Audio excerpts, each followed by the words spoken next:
Welcome to Webinar Wednesday, and it's an absolute privilege to have Andy Watson with me. Me and Andy worked together for a long time in a very past life, but now Andy represents Christians Against Poverty, which is known as CAP. So tell us a little bit about CAP, would you, Andy? Just what you've been up to. Yeah, CAP are a national charity. They've been established for over 25 years now. They work across the UK. I think they're just last count, there are just over 300 pet centres across the UK. That still doesn't cover anywhere near the whole of the UK, so it can be a little bit of a postcode lottery in terms of if people can engage with us. You know, each centre has its own postcodes that it works to. Now, in a rural area, that's a very wide area. In an urban area, that tends to be a smaller area. But yeah, so you know, we're a national organisation, but we work in partnership with local churches. So each centre will have a partnership with a local church. So the Tipton Debt Centre is in partnership with St Matthew's, which is a C of E church in Dudley, and they've been running a CAP centre now for probably 15 plus years. I've been running it for the last 4 and a bit years. And yeah, we work with people in the local community, both within Tipton, Dudley, West Brom, sometimes into a little bit of Oldbury, sometimes getting, you know, and yes, in Sedgley and Coasley and those type of areas. And we provide that service to them, and it's a service that's free of charge, so we don't charge for our services at all.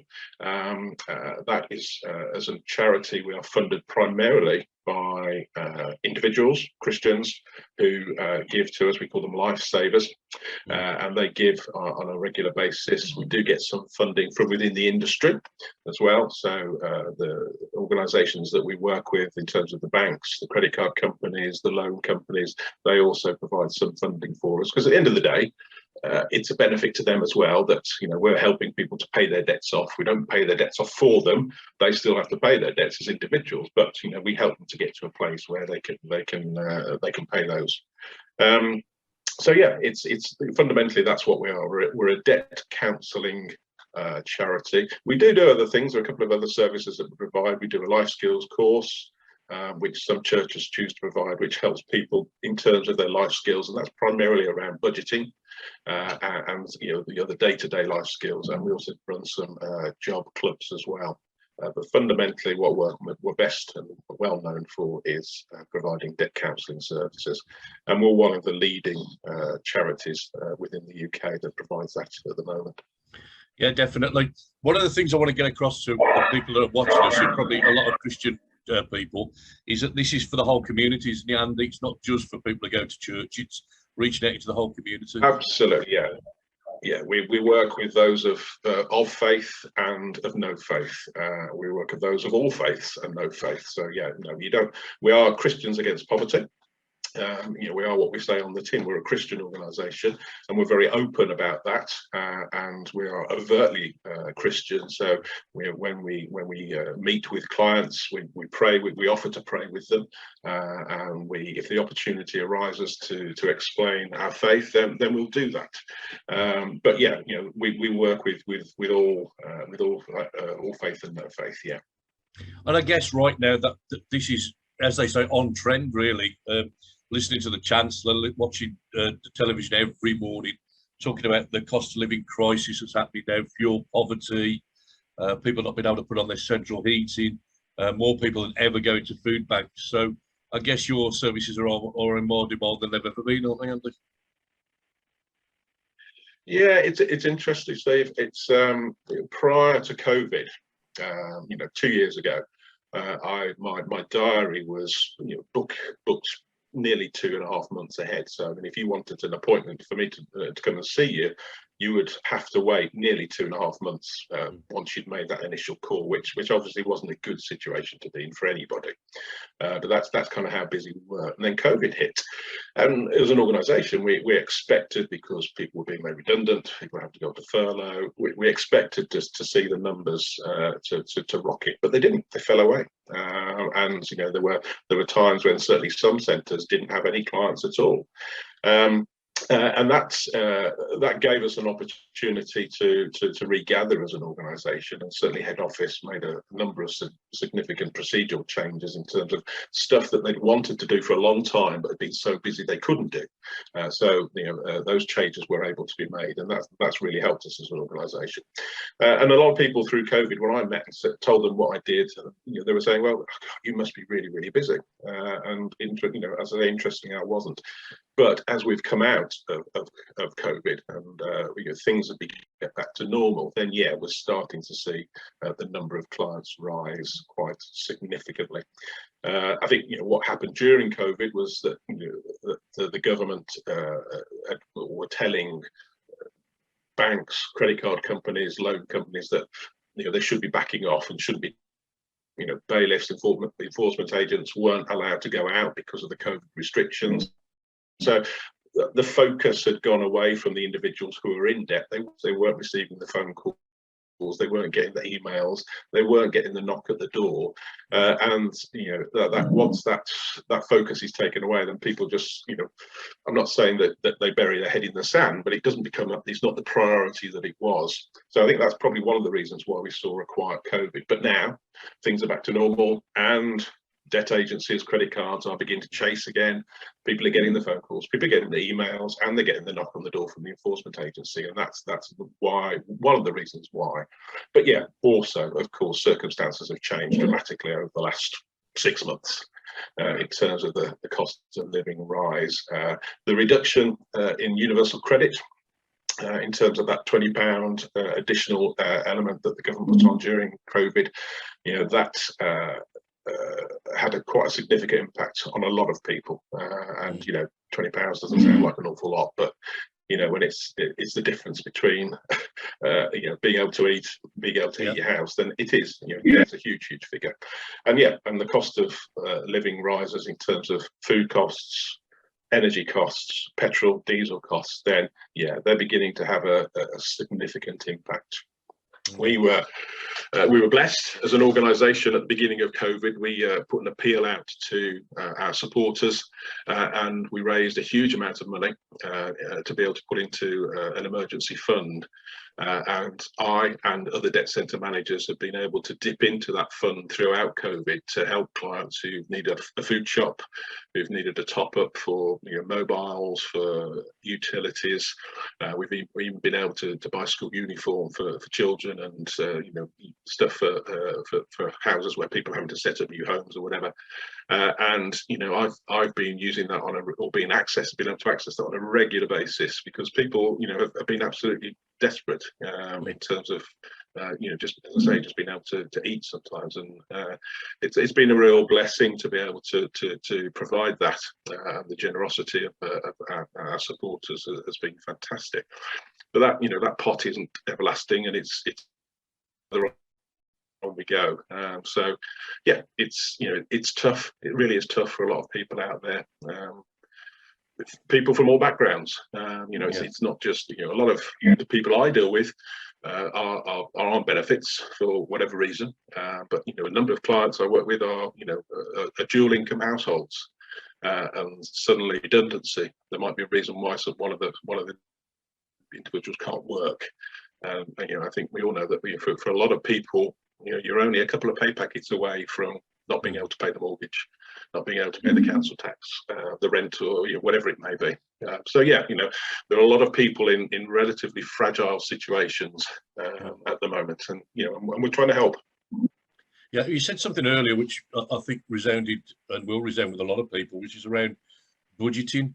Because as you've rightly pointed out, there are people with quite a lot of money but actually live beyond their means. So budgeting is a life skill. It's something that we all need to do. Yeah. Christians, non-Christians, if you're going to manage your money properly, budgeting is something we need to be aware of, isn't it? It is, yeah, absolutely. And it's I do get quite a few. I do get returning clients, so people who we've worked with in the past, and we've managed to get them debt free, and then they come back again a couple of years later, a year later, 6 months later in one case. So yeah, being able to get people debt free through whatever process that may be is the first step. But the second step is in enabling them and empowering them to be able to manage their budget going forward, and that's where the life skill courses come into place. But when we work with clients, we also prepare a budget for them. So, do you want me to just talk briefly through the process of how we engage with the client? Do that, Andy. That's really interesting. Yeah. It's very straightforward. You know, I'm customer facing, client facing, so we have 3 meetings with each client. The first meeting is just an introductory meeting. I'll go along, and the kind of the USP that we have as an organisation is that we will meet with clients in their homes. So we don't ask them to come to us, come into an office, or to meet us in church. We will if they want to, and so the majority of clients we go and meet in their homes, and we just talk through. I introduce myself, I introduce CAP, what we are, what we do, and we talk through that process. And you know, that's probably an hour and a bit meeting. And then when we finish that, we'll book what we call the second meeting, to the real detail. So I'll take a spreadsheet along, and it's got lots of questions on it, and we'll talk about their personal details, we'll talk about their income, so what they're receiving, in terms of benefits, in terms of salary. We'll detail all of that, and then we look at their expenditure, so what they spend on a weekly, monthly, quarterly, annual basis, and we'll put all of those costs into the spreadsheet. And then we detail what debts they have, who they owe money to, how much they owe, what the outstanding balances are, and there's other information that we pull together. Then I send that spreadsheet off up to our head office in Bradford, and there we have teams of debt advisors who work through that information, analyse the information, build a budget for that client, and then send that back to me. And the third meeting I have with the client is when I go back and I present that budget to the client. Within that, we have what we call a recommended option in terms of how best for that client to become debt-free. And that primarily consists of two routes, basically. There's what we call a debt repayment plan, where we will liaise with the creditors for that client on their behalf, and we will talk them through their financial statement and their financial situation, and we'll say, right, this is all this client can afford to pay you. You know, it could be £1 a month, it could be £2 a month, it could be 5, it could be 10. They might be asking for £100 a month, £150 a month, but you know, we go back and we have that discussion and say, look, you know, this is the budget, this is all they've got. You either have this, or there's, you know, they're not going to be able to pay you anything.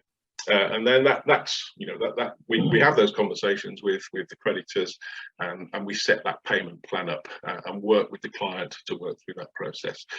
Now, if that process takes more than kind of 7 or 8 years, then we will look at a different route, and that could be some kind of insolvency. So it could be a debt relief or a DRO, it could be bankruptcy, it could be an IVA, an individual voluntary arrangement. And they obviously deal with debts more quickly, but there are negative impacts to an individual who might want to go, or who goes down that route.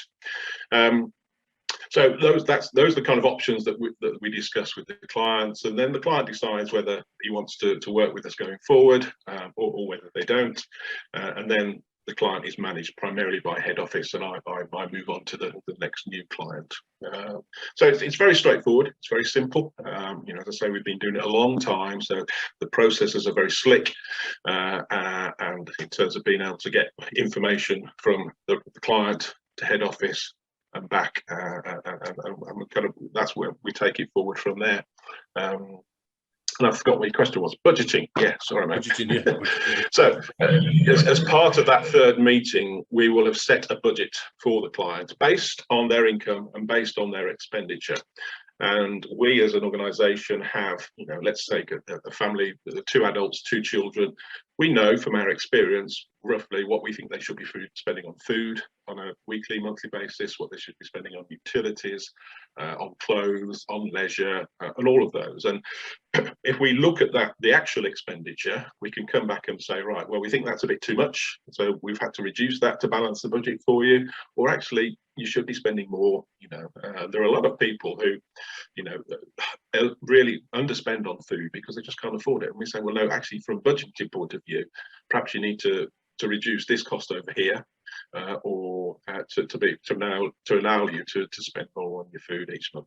And we talk them through that budget, and you know, that's the basis on which we will move forward. Now, we also recognise that circumstances change. for individuals, for families. So, you know, if perhaps, you know, somebody might find work, and so their budget will change, and we will adapt their budget for them. It may be that they're in work and they become made redundant, and if those changes happen, then we will adapt the budget to reflect the changes.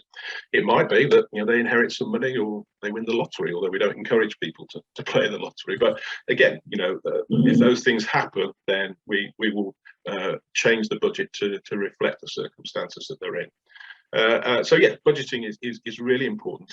It's a skill that's not taught anymore.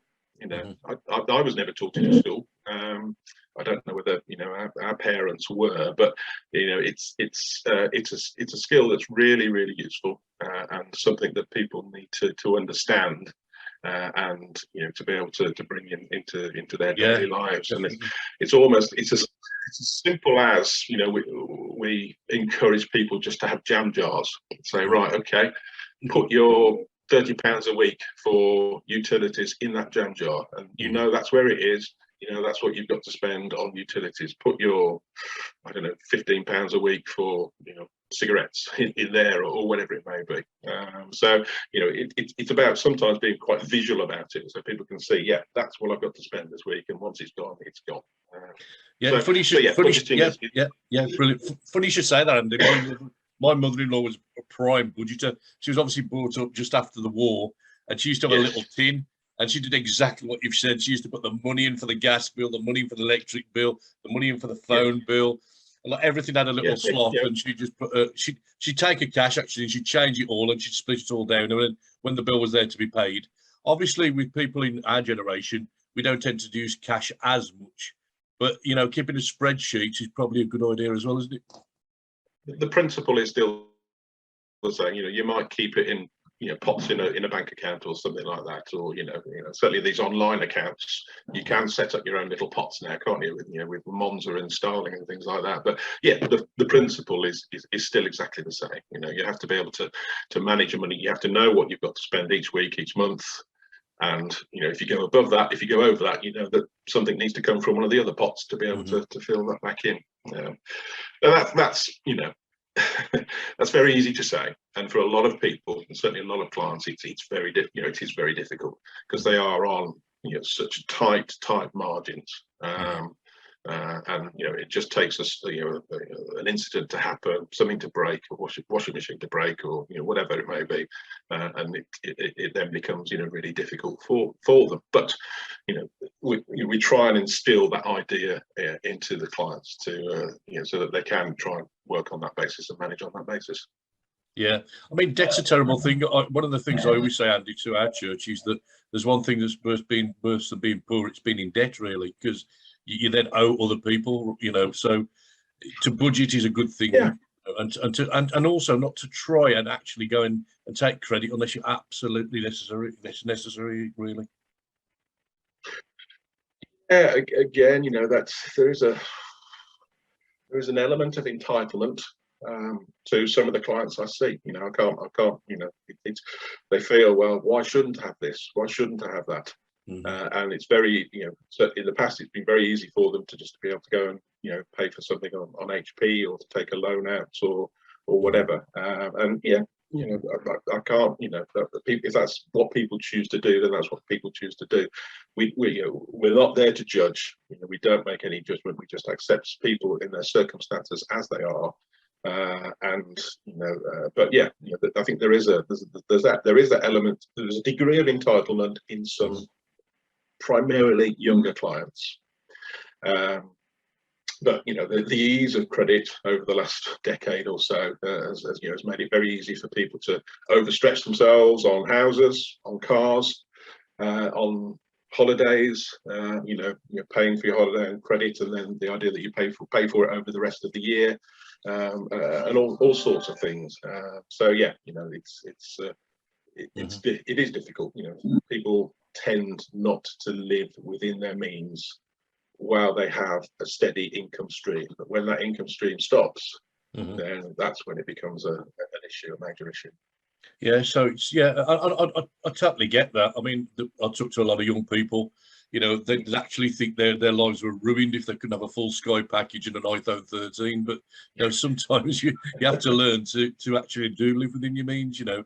And it's not the fact that we're not saying to people don't have a phone or don't watch the television, but you know, sometimes you have to break the back of the debt, don't you? And the only way to do that really is to kind of look at what you're spending and don't spend it if you don't have to spend it.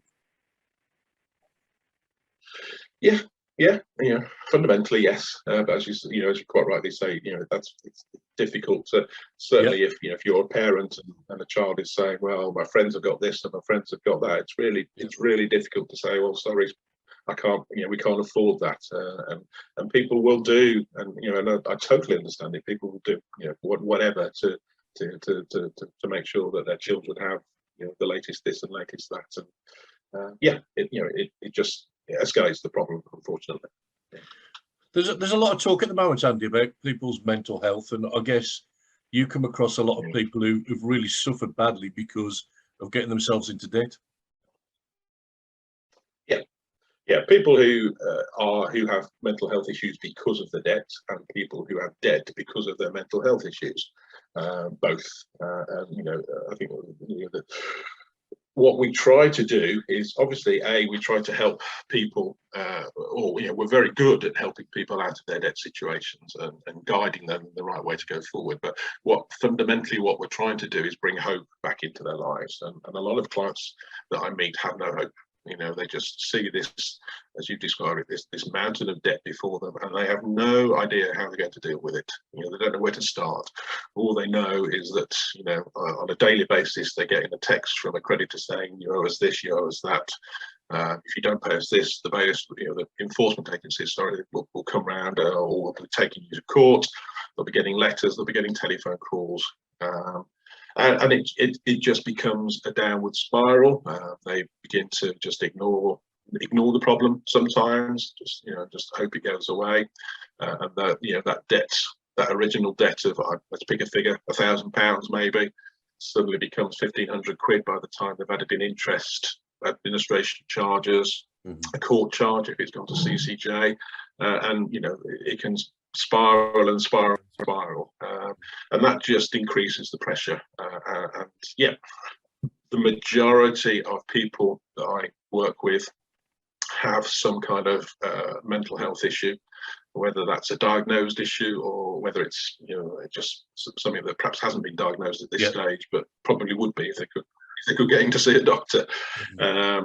So what we try to do, and what we aim to do, is to try and bring some hope and say, look, we are good at what we do. We have a lot of experience of doing what we do, and we're confident that we can help you as an individual to become debt free, to provide that light at the end of the tunnel. Now, that light at the end of the tunnel might be a long way off. These debts don't get paid overnight, as I say, unless you inherit money or whatever that happens. So it is a long process, but we're there to support them through that process. We don't have the 3 meetings, say, right, this is what you want to do, and then we walk away. We'll hold their hands through the process. And if that's a 6-7 year process, and some of the clients that I speak to were clients that started when my predecessor was running it, 7 or 8 years ago, and I get a notification now to say, right, this client is now debt free. And that's fantastic, and we celebrate that. But that client, as I say, has been working with CAP for maybe 5, 6, 7 years, sometimes longer.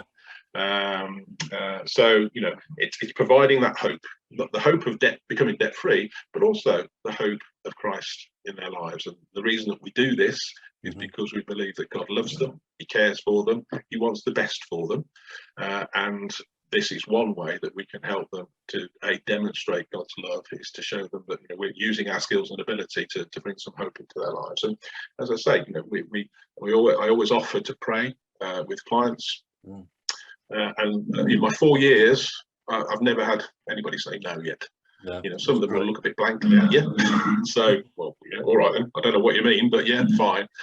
But the majority of the time, people are really gracious and are thankful that you have just offered just to sit and pray a simple prayer with them. They accept that, they recognise that, and hopefully it brings some hope into their lives. But mental health significant issue at the moment. Brilliant. Brilliant. Well, Andy, this little chat will go out to several hundred people at church.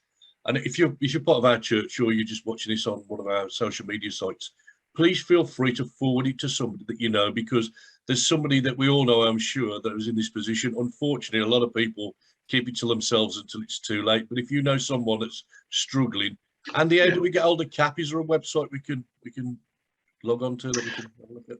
There's a website and a telephone number. I'm going to just the telephone number. It's a free phone number. It's an 0800 number. It's 0800 328 0006. 0800 328 0006. Now, that is the only way that you can get an appointment to see a debt centre or a debt counsellor. Right. So, if you can call me directly, if you called another site directly, we would always point you to that 0800 number, because you go into a team there who are experienced, really experienced, and very gentle in how they deal with somebody calling for the first time, and they'll ask you some questions and they'll talk through the process. So that 0800 number is the number that you need to call, or you can. There is an email address which is capdebthelp, all one word, CAP debt DEBT help.org.uk. But the best way is to call the 0800 number. Yeah, they'll take your details, and then that your call will get allocated to your local debt centre, and they will then contact you and say, right, we've got a date in the diary. Let's get together and meet on that day. Yeah, and let me just say, like, if you got a broken leg, you'd go and see the doctor or go to A&E. If you've got problems with your finances, please reach out to CAP and let them help you. It's important, because these things destroy people's lives. And as Andy said, CAP are doing that on a regular basis. They're helping people out and demonstrating the love of Jesus. So if you're in problems, or you've got people that you know that are in problems, please make sure that you get them to call CAP on that number, and they'll be there to help, won't they, Andy? They will, but I do just have to put a little caveat on that. As I say, unfortunately, there aren't enough CAP centres to cover the whole of the UK. Now, in this neck of the woods, we are relatively well served. So there's a CAP centre in Tipton, there's one in Wolverhampton at Life Church in Wolverhampton, and there's one in Oldbury as well.